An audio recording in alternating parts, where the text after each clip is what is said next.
अक्सर आपने लोगों को ये कहते हुए सुना होगा कि behind every successful man there is a woman. लेकिन 2000 साल पहले के केल्टिक ट्राइब्स में कहानी कुछ और थी। Behind every man there was a woman और उसके घर का एड्रेस। और वहीं पेरू के डेजर्ट में एक और कहानी छुपी है, मम्मीज के बॉडी पर बनाए गए एंशिएंट टैटूज, जिन्हें साइंटिस्ट ने लेजर के जरिए अभी डिकोड किया है। तो आज के एपिसोड में हम दोनों मिस्ट्रीज को खोलने वाले हैं। एक सोसाइटी जहां वुमेन ही असली पावर ब्रोकर्स थी, और दूसरी जहां टैटू सिर्फ स्टाइल नहीं बल्कि स्पिरिचुअल सीक्रेट्स भी रिवील करते थे। सबसे पहले चलते हैं इंग्लैंड के डोरसेट में, जहां आर्कियोलॉजिस्ट को मिले एक पुराने केल्टिक ट्राइब्स के सिमेट्री के स्केलेटन्स। डीएनए एनालिसिस ने बताया कि लीनिएज और घर का बेस वुमेन पे था, मतलब शादी के बाद हस्बैंड अपनी वाइफ के घर शिफ्ट होता था।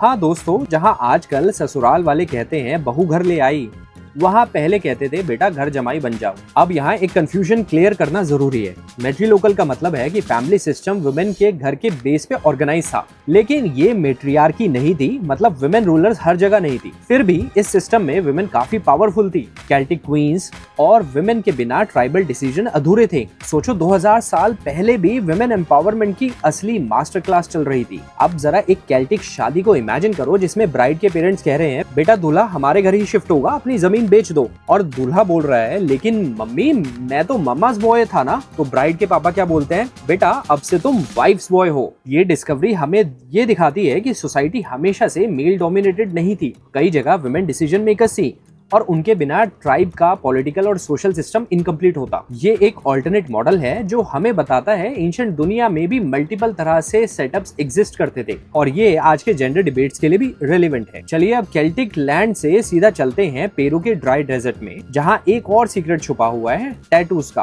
पेरू के चंकाय कल्चर में अगर मैं बात करूँ 1000 to 1500 एडी की, तो लोग टैटूज बनवाते थे। लेकिन ये टैटूज सिर्फ स्टाइल के लिए नहीं थे, बल्कि उनके रिचुअल्स और बिलीफ से जुड़े हुए थे।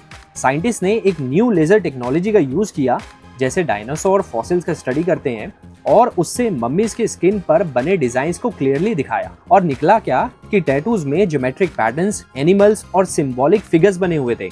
अब आप सोच रहे होंगे कि टैटूज का मतलब क्या था। कुछ टैटूज फर्टिलिटी और ग्रोथ से लिंक थे, कुछ टैटूज प्रोटेक्शन और स्पिरिचुअल हीलिंग के लिए थे, और कुछ टैटूज शायद सोशल स्टेटस और आइडेंटिटी दिखाते थे, जैसे एक वीआईपी पास हो। ये टैटूज हमें बताते हैं कि एस्थेटिक्स और बॉडी आर्ट एंशिएंट सोसाइटीज के लिए कितने सिग्निफिकेंट थे। ये उनकी आइडेंटिटी, कल्चर और इवन पॉलिटिक्स का रिफ्लेक्शन था। सोचने वाली बात ये है कि जो चीज आज फैशन लगती है वो कल किसी का आर्कियोलॉजिकल रिडल बन सकती है। तो दोस्तों, एक तरफ केल्टिक ट्राइब्स में हमने देखा कि विमेन सोसाइटी के